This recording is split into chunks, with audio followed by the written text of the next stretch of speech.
ഇപ്പം സോറി ഒരു എനിക്ക് ആസ്വദിച്ച് പാടാൻ പറ്റാത്ത ഒരവസ്ഥയാണ്. അതായത് എൻ്റെ പകുതി എന്തോ നഷ്ടപ്പെട്ടു പോയ ഒരു പ്രതീതി എനിക്കുള്ള. കാരണം ഈശോ തന്ന താലന്ത് അത് എനിക്ക് അതുപോലെ പണ്ടത്തെ പോലെ പാടാൻ പറ്റാത്തൊരവസ്ഥ. അപ്പം ഇത്രയും ഞാൻ വിചാരിക്കുന്നുള്ളൂ. ഈശോ തന്നു, ഈശോ എടുത്തു. ഇതെന്ന് പറയുമ്പം ഞാൻ ജോബിൻ്റെ പുസ്തകം, ജോബിനെ അറിയാമല്ലോ, ജോബിനെ അറിയില്ലേ?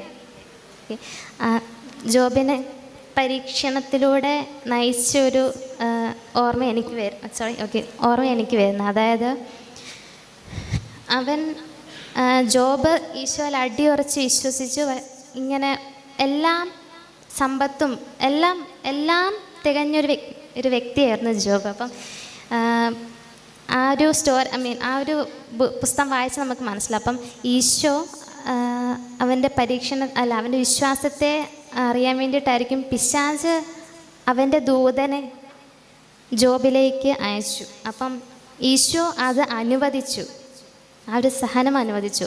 അപ്പം മരണത്തിൻ്റെ നിഴൽ വീണ താഴ്വരയിലൂടെ ജോബ് നടന്നു പോയപ്പോഴും ജോബ് എല്ലാം നഷ്ടപ്പെട്ടു.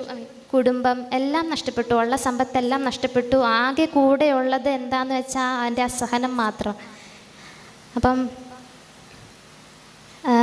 ഈശോ പറഞ്ഞത് അവൻ ജോബിൻ്റെ ജീവനെ തൊട്ട് കളിക്കരുതെന്ന്. അപ്പം അവന് പരമാവധി സഹനങ്ങൾ പിശാച് അവന് കൊടുത്തു. ഈശോ അത് അനുവദിച്ചു. കാരണം അവൻ്റെ വിശ്വാസത്തെ പരീക്ഷിക്കാൻ വേണ്ടിയിട്ടുള്ളൊരിതായിരുന്നു ഈശോ അത് അനുവദിച്ചത്. അപ്പം എന്നിട്ടും ജോബ് വിട്ടുകൊടുക്കാൻ തയ്യാറായില്ല. അതായത് ജോബ് ഈശോയിൽ അടിയുറച്ച് വിശ്വസിക്കുക ചെയ്തേ. അപ്പം എനിക്കും അതുപോലെ ജോബിനോട് കണക്ട് ചെയ്യാൻ പറ്റി എന്നോ തോന്നുന്നു. കാരണം ഈശോ എനിക്ക് താലന്ത് തന്നു, ഒത്തിരി കഴിവുകളുണ്ട്. പക്ഷെ അതിൽ മെയിനായിട്ട് എനിക്ക് തന്ന എന്നെ ഞാനാക്കി മാറ്റിയ ഒരു മ്യൂസിക്, അതിപ്പം ഇല്ലാതായിക്കൊണ്ടിരിക്കുക. അപ്പം ഈശോ ജോബിന് കൊടുത്തു, പക്ഷെ ഈശോ തന്നെ എടുത്തു. പക്ഷേ പിന്നീട് ജോബിൻ്റെ അടിയുറച്ച വിശ്വാസം ഈശോ കണ്ടതുകൊണ്ട് അവന് 7 ഇരട്ടിയായിട്ട് പിന്നീട് ഈശോ കൊടുത്തു. അപ്പോൾ ഈശോ അതെനിക്ക് എൻ്റെ ഈ ഒരു സംഗീതം എന്ന ഈ ഒരു കഴിവ് എനിക്ക് മാക്സിമം എക്സിക്യൂട്ട് ചെയ്യാൻ പറ്റുന്നില്ല. എൻ്റെ മാക്സിമം എനിക്ക് പാടാൻ പറ്റാത്ത അവസ്ഥയായി വന്നപ്പോൾ ഞാൻ ഈശോയുടെ ഹിതം എന്താണോ അത് നിറവേറട്ടെ എന്ന് ഞാൻ ഈശോയോട് പറഞ്ഞ് മുമ്പോട്ട് നീങ്ങിക്കൊണ്ടിരിക്കുകയാണ്.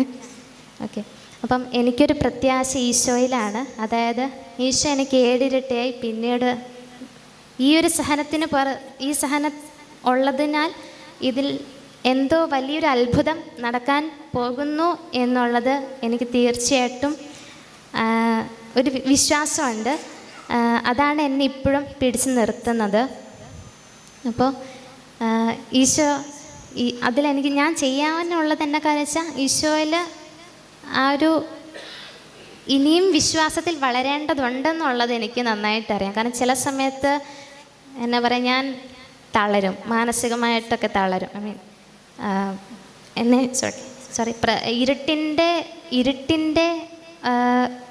ഇരുട്ടിലേക്ക് പോകാൻ ചെറിയ ചായ്വ് വരാറുണ്ട് എങ്കിലും ഞാൻ അതിലേക്ക് പോകാറില്ല. ഞാൻ അതിനെ ഓവർകം ചെയ്യും. ഈശോയുടെ കൃപയാൽ എന്നെ ഒത്തിരി സഹായിക്കാൻ, എന്നെ മോട്ടിവേറ്റ് ചെയ്യാൻ എൻ്റെ ഫാമിലി ഉണ്ട്.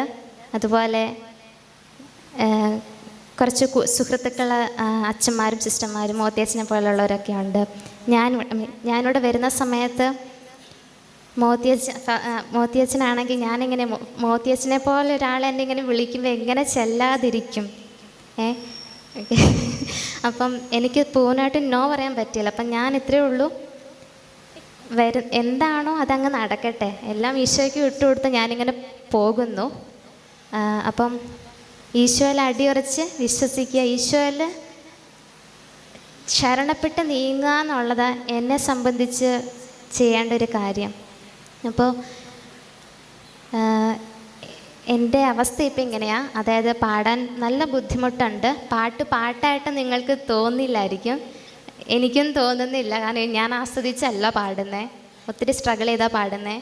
അപ്പോൾ ഈശോ വലിയൊരു മിറക്കിൾ എൻ്റെ ജീവിതത്തിൽ നടത്തും എന്നുള്ളൊരു അടിയുറച്ച വിശ്വാസം എന്നെ ഇന്നും നിലനിർത്തുന്നു, എന്നെ ഞാനായിട്ട് ഇന്നും നിലനിർത്തുന്നു. ഇന്നും നിങ്ങളുടെ മുന്നിൽ ഞാനിങ്ങനെ പുഞ്ചിരിച്ച് നിൽക്കേണ്ട ഒരു കാരണം എന്ന് വെച്ചാൽ ഈശോയിലുള്ള പ്രത്യാശയാണ്. അപ്പം ഇതാണ് എനിക്ക് പറയാനുള്ളത്.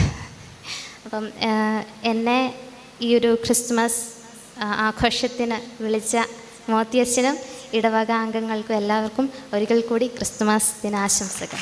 Thank you.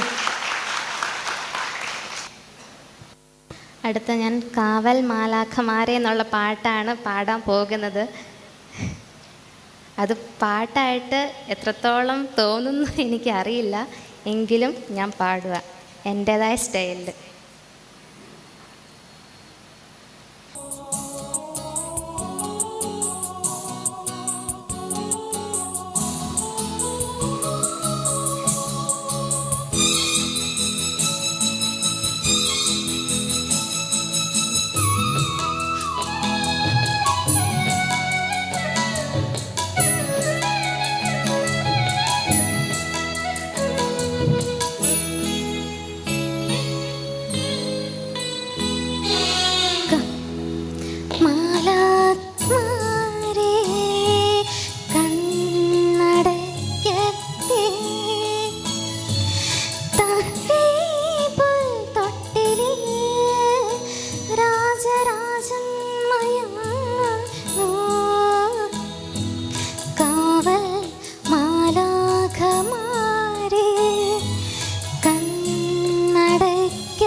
പകർന്നിടുവാൻ തൂവൽ കിടക്കയൊരുക്കൂ, സുഖസുഷുപ്തി പകർന്നിടുവാൻ തൂവൽ കിടക്ക ഒരുക്കൂ.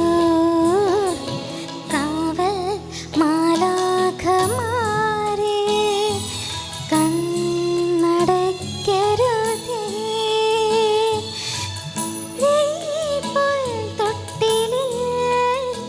രാജരാജം മയങ്ങുന്നു.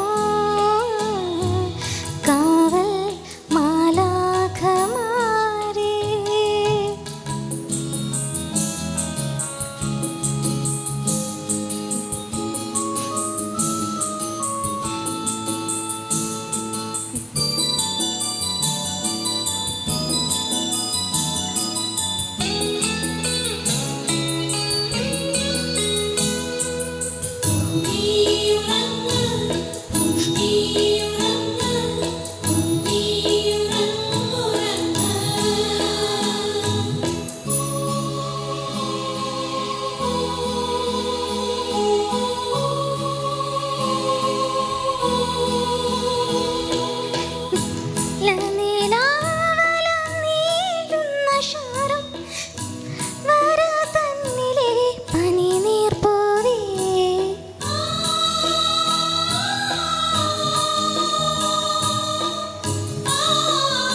ഒരുക്കൂ കാവൽ മാലാഖമാരേ